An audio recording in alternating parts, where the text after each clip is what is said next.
Hidup Alia berubah ketika ia menjadi satu-satunya pewaris rumah kakeknya. Keputusan kakeknya membuat keluarganya murka, menuduhnya tamak dan serakah.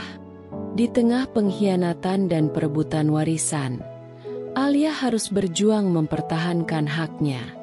Bagaimana kisah selengkapnya? Yuk saksikan hanya di video ini. Hujan deras mengguyur kota Jakarta malam itu ketika Alia menerima panggilan dari bibinya. Suaranya terdengar panik, terburu-buru menjelaskan bahwa kakek mereka, Pak Darsa, jatuh sakit dan tak ada yang bisa merawatnya. Alia langsung merasakan kegelisahan menyelimuti dadanya. Sejak kecil, kakek adalah sosok yang selalu menyayanginya, menggenggam tangannya ketika ia takut, mendongengkan kisah-kisah indah sebelum tidur, dan memberinya kehangatan saat kedua orang tuanya terlalu sibuk dengan urusan mereka. Tanpa pikir panjang, Alia langsung memesan tiket pertama menuju kampung halaman. Setibanya di rumah kakeknya, pemandangan yang menyambutnya begitu memilukan. Pria tua itu terbaring lemah di tempat tidur. Tubuhnya semakin kurus, matanya cekung, dan napasnya tersengal. Ia tersenyum lemah begitu melihat Alia. "Kamu datang, Nak." Suaranya parau, namun penuh kebahagiaan. Alia meraih tangan rentanya, menahan air mata yang hampir jatuh. Ia melirik ke sekeliling, berharap ada sanak keluarga lain yang juga datang. Namun, yang ia temukan hanyalah kesunyian. Tak ada siapapun. Beberapa hari kemudian, Alia mendengar percakapan pahit antara bibinya dan sepupunya di teras rumah. "Siapa yang mau mengurus orang tua sakit? Aku sibuk. Anak-anak masih kecil. Kamu juga kan sibuk, kan?" ucap bibinya. "Mending kalau ada warisan yang bisa dibagi.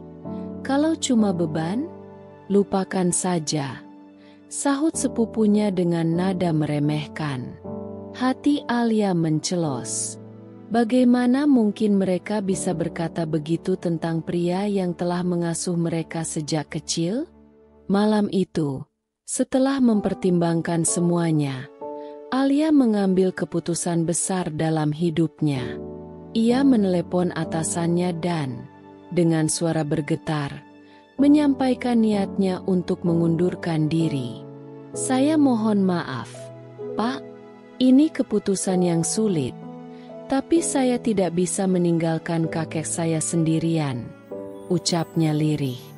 Di ujung telepon, atasannya terdiam sejenak sebelum menghela napas. "Saya mengerti, Alia.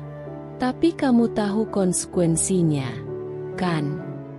Alia menutup matanya, menahan gejolak emosi dalam dadanya. "Ya, saya tahu." Hari-hari berikutnya, Alia sepenuhnya mencurahkan waktunya untuk merawat kakeknya. Ia yang menyiapkan makanan, memandikan, mengganti pakaiannya, bahkan menggendongnya ke kursi roda saat tubuh kakeknya terlalu lemah untuk bergerak. Tak jarang, malam-malamnya dihabiskan dengan menahan tangis saat melihat kakeknya kesakitan. Sementara dokter hanya bisa memberikan obat pereda nyeri. Ia tak pernah mengeluh, meski tubuhnya mulai letih dan pikirannya penuh beban. Keluarga yang lain mulai menjauh, seakan menganggap Alia telah mengambil tanggung jawab yang memang seharusnya bukan miliknya. Paman dan bibinya jarang datang menjenguk, hanya sesekali mengirim pesan menanyakan kabar tanpa pernah benar-benar peduli. Bahkan, ada yang terang-terangan berkata, "Kenapa sih kamu mau capek-capek? Dia sudah tua. Cepat atau lambat juga akan pergi." Kalimat itu menusuk hatinya, membuatnya sadar bahwa ia benar-benar sendirian dalam perjuangan ini.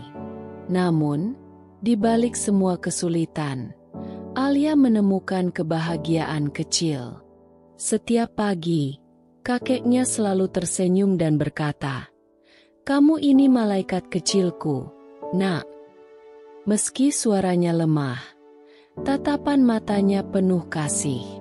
Ia sering menggenggam tangan Alia dan berbisik, "Terima kasih sudah ada di sini."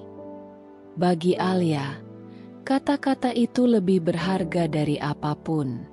Ia mungkin telah kehilangan pekerjaannya, mungkin telah dijauhi keluarganya, tetapi ia tahu bahwa ia telah melakukan hal yang benar. Pada suatu sore, di tengah udara yang sejuk dan matahari yang mulai tenggelam, kakeknya meminta Alia duduk di sampingnya. "Alia, janji sama kakek, kalau kakek sudah tidak ada, jangan bersedih terlalu lama. Jalani hidupmu dengan baik," katanya dengan suara lirih. Alia menahan tangisnya dan mengangguk, menggenggam erat tangan kakeknya. Ia tidak tahu bahwa permintaan itu akan menjadi pesan terakhir yang ia dengar darinya. Malam itu, hujan turun dengan deras, seolah langit ikut meratapi kepergian Pak Darsa. Alia duduk di samping tempat tidur kakeknya yang kini telah terbungkus kain putih. Dadanya terasa sesak. Matanya sembab karena air mata yang tak henti-hentinya mengalir. Ia menggenggam tangan kakeknya yang kini dingin, berharap ada keajaiban yang bisa mengembalikan sosok yang begitu ia cintai. Namun, kenyataan tak bisa diubah. Pak Darsa telah pergi, meninggalkannya sendirian dalam sunyi. Suasana pemakaman dipenuhi para tetangga dan beberapa sanak keluarga yang datang sekadar untuk memenuhi kewajiban. Alia berdiri di samping pusara, tangannya mengepal erat, menahan isakan yang masih mengguncang dadanya. Tak satu pun keluarganya yang benar-benar menunjukkan duka yang mendalam. Mereka hanya berbisik-bisik di belakangnya, seolah menunggu sesuatu. Dan benar saja, setelah pemakaman selesai, beberapa paman dan bibinya mulai membahas satu hal yang selama ini mereka nantikan, warisan. 3 hari setelah pemakaman, keluarga besar berkumpul di ruang tamu rumah peninggalan kakeknya. Notaris yang ditunjuk mulai membuka surat wasiat. Semua orang menahan napas, menunggu siapa yang akan mendapatkan bagian terbesar. Namun, ketika isi surat itu dibacakan, ruangan seketika berubah menjadi lautan amarah. Seluruh warisan, termasuk rumah dan tanah, diberikan kepada Alia. Kakek tidak mungkin melakukan ini. Pasti ada yang salah, seru salah satu pamannya. Wajahnya merah padam. Bibinya yang lain ikut menimpali. "Kami yang lebih berhak. Kami anak-anaknya. Kamu cuma cucu. Apa yang kau lakukan hingga kakek terbuai dan memberikan segalanya padamu?" Suara-suara itu semakin meninggi, dipenuhi tuduhan dan amarah. Alia hanya bisa duduk terpaku. Hatinya hancur berkeping-keping. Dengan suara bergetar, Alia mencoba menjelaskan, "Aku tidak pernah meminta apapun. Aku hanya ingin merawat kakek sampai akhir hayatnya," ucapnya, namun tak ada yang mendengar. Semua sudah buta oleh kemarahan dan keserakahan. Sepupu-sepupunya menatapnya dengan kebencian, seolah ia telah mencuri sesuatu yang bukan miliknya. Bibinya bahkan sampai menuduhnya memanipulasi kakeknya saat sakit agar memberikan semua harta kepadanya. Hujan kembali turun di luar, menambah kelam suasana di dalam rumah itu. Alia merasakan tubuhnya gemetar, bukan karena takut, tetapi karena kecewa. Keluarga yang seharusnya menjadi tempat berlindung, kini berbalik menyerangnya tanpa ampun. Tidak ada satupun yang mengingat bagaimana ia merawat kakeknya siang dan malam. Bagaimana ia meninggalkan pekerjaannya demi orang yang mereka sendiri tinggalkan. Yang mereka lihat hanyalah harta, dan ia dianggap sebagai penghalang yang harus disingkirkan. Setelah perdebatan panjang, mereka mulai mengancam. Salah satu pamannya berteriak, "Kami akan membawa ini ke pengadilan. Kami tidak akan membiarkanmu mengambil semuanya."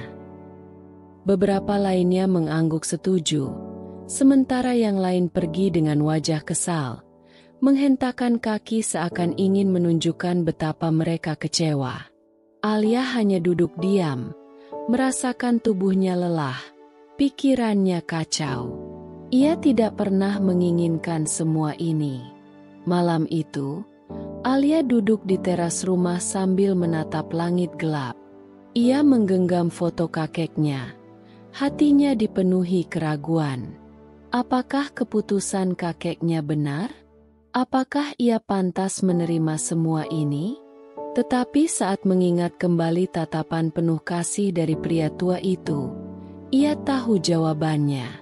Ini bukan soal harta. Ini soal kepercayaan.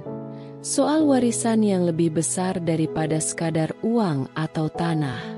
Namun, keluarga besarnya tidak akan pernah memahami itu.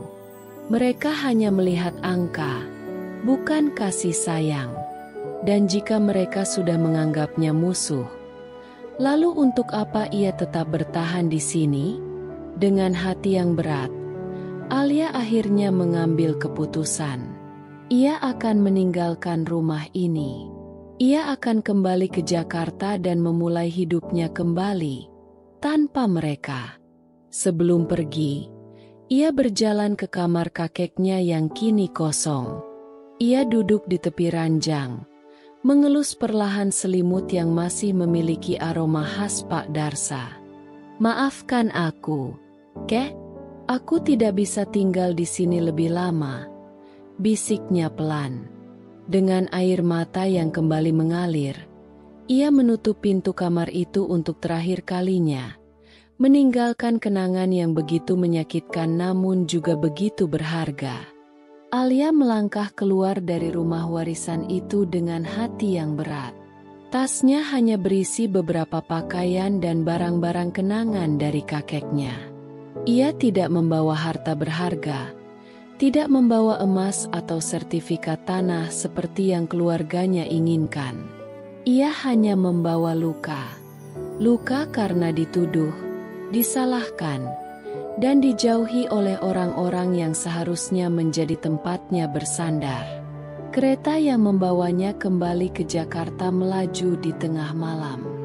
Hujan masih turun, seperti menangisi kepedihan yang ia rasakan. Alia duduk di dekat jendela, menatap keluar dengan mata yang kosong. Di dalam kepalanya, suara-suara keluarganya masih menggema, menyalahkannya, menuduhnya rakus, meskipun ia tidak pernah menginginkan warisan itu. Yang ia inginkan hanyalah kasih sayang dan keluarga, tetapi semuanya sudah hancur. Sesampainya di Jakarta, Alia harus menghadapi kenyataan baru. Ia tidak punya pekerjaan, tidak punya tempat tinggal yang tetap, dan harus memulai dari awal. Dengan tabungan yang mulai menipis, ia menyewa kamar kecil di sebuah kosan sederhana. Setiap malam, ia berbaring di kasur sempit dengan tubuh yang lelah, tetapi pikirannya terus berputar. Ia harus bangkit. Ia tidak bisa selamanya terjebak dalam kesedihan. Dengan penuh tekad, ia mulai mencari pekerjaan. Ia mengirimkan puluhan lamaran, menghadiri wawancara, dan menerima banyak penolakan. Perasaan putus asa sempat menghantuinya, tetapi ia mengingat pesan kakeknya sebelum meninggal. "Jangan bersedih terlalu lama, jalani hidupmu dengan baik." Kata-kata itu menjadi penguatnya. Hingga akhirnya, sebuah kabar baik datang.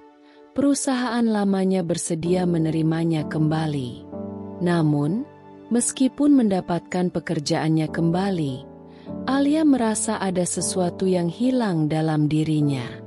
Ia tidak lagi merasakan semangat seperti dulu. Setiap hari ia bekerja dari pagi hingga malam, tetapi hatinya tetap kosong. Ia sering teringat rumah kakeknya, tempat yang kini penuh dengan perselisihan dan keserakahan. Kenangan tentang bagaimana ia merawat Pak Darsa terus muncul dalam benaknya, membuatnya berpikir, apa sebenarnya yang ingin ia lakukan dalam hidup ini? Suatu hari, saat sedang berjalan pulang dari kantor, Alia melihat seorang pria tua duduk sendirian di pinggir jalan. Wajahnya letih, bajunya lusuh, dan tatapannya kosong. Tanpa berpikir panjang, Alia membeli sebungkus makanan dan memberikannya pada pria itu. "Bapak sudah makan?" tanyanya lembut. Pria itu menatapnya dengan mata berkaca-kaca, mengangguk pelan sebelum menerima makanan itu dengan tangan gemetar. Saat itu, sesuatu dalam diri Alia berubah. Ia melihat bayangan kakeknya dalam pria tua itu. Kesepian, ditinggalkan, dan tidak ada yang peduli. Sejak malam itu, ia mulai sering mengunjungi panti jompo di sekitar kota, sekadar untuk berbicara dengan para lansia yang tinggal di sana. Ia mendengar cerita mereka, tawa mereka, bahkan tangis mereka. Banyak dari mereka yang ditinggalkan oleh keluarganya, seperti Pak Darsa dulu. Dari sanalah Alia menemukan panggilannya. Ia tidak hanya ingin bekerja di kantor seperti dulu. Ia ingin melakukan sesuatu yang lebih berarti. Dan saat itulah, sebuah ide mulai tumbuh dalam benaknya. Bagaimana jika ia mengubah rumah warisan itu menjadi tempat perlindungan bagi para lansia yang terlantar? Namun, rencana itu tidaklah mudah. Ia tahu keluarganya akan menentangnya, mungkin bahkan akan semakin membencinya. Tapi kali ini, ia tidak peduli. Rumah itu bukan sekadar properti, bukan sekadar aset. Itu adalah tempat di mana ia belajar tentang kasih sayang, tempat di mana ia menemukan arti dari merawat dan dicintai tanpa syarat. Jika keluarganya hanya melihat rumah itu sebagai angka dan keuntungan, maka ia akan menjadikannya sesuatu yang lebih berharga. Tempat di mana orang-orang yang terlupakan bisa menemukan rumah kembali.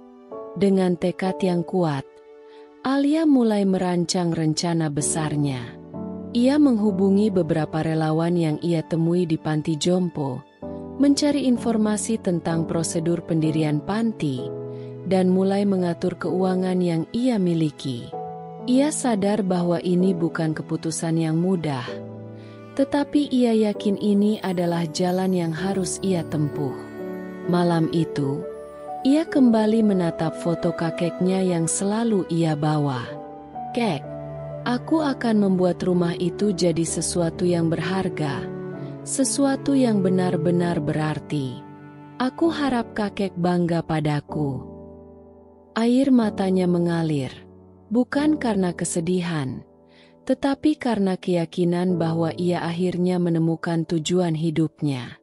Ia akan bangkit, ia akan berjuang, dan ia akan membuat warisan ini menjadi warisan kasih sayang. Kabar tentang rencana Alia mengubah rumah warisan menjadi panti jompo dengan cepat menyebar ke telinga keluarganya. Seperti yang sudah diduga, reaksi mereka penuh kemarahan. Suatu pagi, saat ia sedang menyiapkan dokumen untuk pengurusan izin, pintu kosannya diketuk keras. Saat ia membukanya, ia mendapati pamannya, bibinya, dan beberapa sepupunya berdiri dengan wajah yang dipenuhi amarah. "Kau pikir kau bisa melakukan ini begitu saja? Mengubah rumah keluarga menjadi tempat sampah untuk orang-orang tua yang bukan siapa-siapa," ujar pamannya dengan suara tinggi. Bibinya ikut menimpali. "Rumah itu milik keluarga. Kami tidak akan membiarkanmu merusaknya dengan ide bodohmu." Alia menahan napas. berusaha tetap tenang. Kakek memberikan rumah itu padaku, dan aku ingin menggunakannya untuk sesuatu yang berarti. Jawabnya mantap. Namun, keluarganya tidak mau mendengar. Mereka mulai mengancam akan menggugatnya ke pengadilan, menuduhnya sebagai penipu yang memanfaatkan kondisi kakeknya sebelum meninggal. Alia terdiam, hatinya perih. Tidak cukupkah semua pengorbanannya? Tidak cukupkah semua luka yang mereka berikan padanya? Tetapi kali ini, ia tidak akan mundur. Silakan gugat aku. Tapi aku tidak akan mundur dari keputusan ini, katanya tegas. Setelah kejadian itu, tekanan semakin berat. Ia menerima panggilan dari pengacara yang menyampaikan bahwa beberapa anggota keluarganya benar-benar mengajukan tuntutan, berusaha membatalkan surat warisan kakeknya. Alia hampir goyah, merasa seperti dikepung dari segala arah. Namun, di saat pikirannya kacau, ia menerima dukungan dari orang-orang yang tidak ia sangka, para lansia yang ia temui di panti jompo. Kamu melakukan sesuatu yang luar biasa. Nak, jangan biarkan mereka menghancurkan niat baikmu, kata seorang nenek dengan suara lembut. Seorang pria tua lainnya menepuk pundaknya. Kami mungkin tidak bisa membantumu dengan uang atau hukum, tapi kami selalu ada untukmu. Air mata Alia menggenang. Untuk pertama kalinya, ia merasakan bahwa ia tidak benar-benar sendirian. Dengan kekuatan baru, Alia mulai melawan. Ia mencari bantuan hukum, menghubungi pengacara untuk mempertahankan haknya atas rumah warisan itu. Ia juga mulai menggalang dukungan dari komunitas sosial yang peduli dengan kesejahteraan lansia. Berita tentang perjuangannya menyebar, dan semakin banyak orang yang mendukungnya. Bahkan, sebuah media lokal tertarik untuk mewawancarainya, mengangkat kisahnya sebagai inspirasi.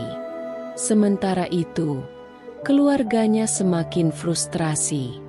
Mereka tidak menyangka bahwa Alia akan sekuat ini. Beberapa dari mereka mulai menyerah, sementara yang lain masih bersikeras untuk mendapatkan bagian mereka. Namun, semakin keras mereka mencoba menjatuhkannya, semakin kuat Alia berdiri. Ia sadar bahwa yang ia perjuangkan bukan sekadar rumah, tetapi harga diri, cinta, dan kebaikan yang diwariskan oleh kakeknya. Setelah berbulan-bulan pertarungan hukum dan tekanan mental yang luar biasa, keputusan pengadilan akhirnya keluar. Warisan itu sah menjadi milik Alia sepenuhnya. Gugatan keluarganya ditolak karena tidak ada bukti yang mendukung klaim mereka. Kemenangan itu bukan hanya soal hukum, tetapi juga pembuktian bahwa ia pantas mendapatkan warisan kakeknya. Bukan karena keserakahan, tetapi karena kasih sayang yang tulus. Saat berdiri di depan rumah itu, Alia menghirup udara dalam-dalam. Rumah yang dulu penuh kenangan bersama kakeknya, yang hampir direbut oleh orang-orang tamak, kini akan menjadi tempat perlindungan bagi mereka yang terlupakan. Dengan langkah mantap, ia mulai memasuki rumah itu, membayangkan bagaimana kelak tempat ini akan dipenuhi tawa, cerita, dan kehangatan. Sesuatu yang bahkan keluarganya sendiri gagal untuk mengerti. Di bawah langit senja yang mulai berwarna keemasan, Alia berbisik pelan. Aku menang, Kek, dan aku akan membuat rumah ini menjadi tempat yang penuh cinta. Seperti dulu, saat kita masih bersama. Air matanya menetes, tetapi kali ini bukan karena kesedihan, melainkan karena kebahagiaan. Setahun berlalu sejak kemenangan Alia di pengadilan. Rumah peninggalan kakeknya telah berubah sepenuhnya. Bukan lagi sekadar bangunan kosong yang diperebutkan keluarganya, tetapi menjadi rumah harapan bagi para lansia yang terlupakan. Dengan nama Rumah Darsa, tempat itu kini dipenuhi dengan kehidupan baru, tawa, cerita masa lalu, dan kasih sayang yang tulus. Setiap sudut rumah itu mengingatkan Alia pada kakeknya. Ruang tamu yang dulu hanya diisi oleh Pak Darsa dan dirinya kini menjadi tempat para lansia berkumpul, berbagi cerita sambil menikmati secangkir teh hangat. Kamar-kamar yang dulu sepi kini terisi oleh mereka yang akhirnya menemukan rumah baru. Alia sering berjalan di lorong-lorong rumah itu, memastikan bahwa setiap orang di sana merasa nyaman, merasa dihargai. Di tempat ini, tak ada lagi yang merasa sendirian. Namun, perjuangannya tidak berhenti di situ. Keluarganya masih belum bisa menerima keputusannya, meskipun mereka akhirnya menyerah dalam urusan hukum. Beberapa kali pamannya mencoba menghubunginya, menanyakan apakah ia mau menjual rumah itu dengan harga tinggi, tetapi Alia selalu menolak. Baginya, tempat ini bukan tentang uang, ini tentang harga diri, tentang warisan cinta dari seorang kakek kepada cucunya. Suatu sore, saat ia sedang duduk di taman kecil di belakang rumah, seorang pria tua menghampirinya. "Tempat ini indah, Nak. Kau tahu, aku dulu berpikir akan menghabiskan hari-hari terakhirku sendirian di panti jompo. Tapi kau membuatku merasa seperti punya keluarga lagi," katanya dengan mata berkaca-kaca. Alia tersenyum, menggenggam tangan pria itu dengan hangat. Inilah yang ia perjuangkan. Inilah arti sebenarnya dari warisan yang ia terima. Saat malam tiba, Alia masuk ke kamarnya yang masih sama seperti dulu. Kamar yang dulu ia tinggali saat merawat kakeknya. Ia duduk di tepi ranjang, memandangi foto Pak Darsa yang selalu ia simpan di meja kecil. "Kek, aku harap kakek bangga padaku," bisiknya pelan. Angin berhembus lembut dari jendela yang terbuka, seolah memberikan jawaban yang menenangkan. Kini, ia tidak lagi merasa sendirian. Ia mungkin kehilangan keluarganya, tetapi ia menemukan keluarga baru, keluarga yang menghargai dan menerima kehadirannya dengan tulus. Luka yang dulu menganga kini mulai sembuh. Alia tidak lagi melihat warisan sebagai beban, tetapi sebagai anugerah yang membawanya pada tujuan hidup yang sebenarnya. Malam itu, ia tidur dengan perasaan damai. Tidak ada lagi kecemasan tentang masa lalu. Tidak ada lagi ketakutan akan masa depan. Yang ada hanya keyakinan bahwa ia telah melakukan sesuatu yang benar, bahwa ia telah membuktikan kepada dunia bahwa kasih sayang jauh lebih berharga daripada harta. Di bawah langit malam yang penuh bintang, di rumah yang kini penuh dengan kehidupan, Alia telah menemukan kebahagiaannya. Dan warisan sesungguhnya dari kakeknya bukanlah rumah itu, tetapi cinta, ketulusan, dan keberanian untuk memperjuangkan sesuatu yang berarti.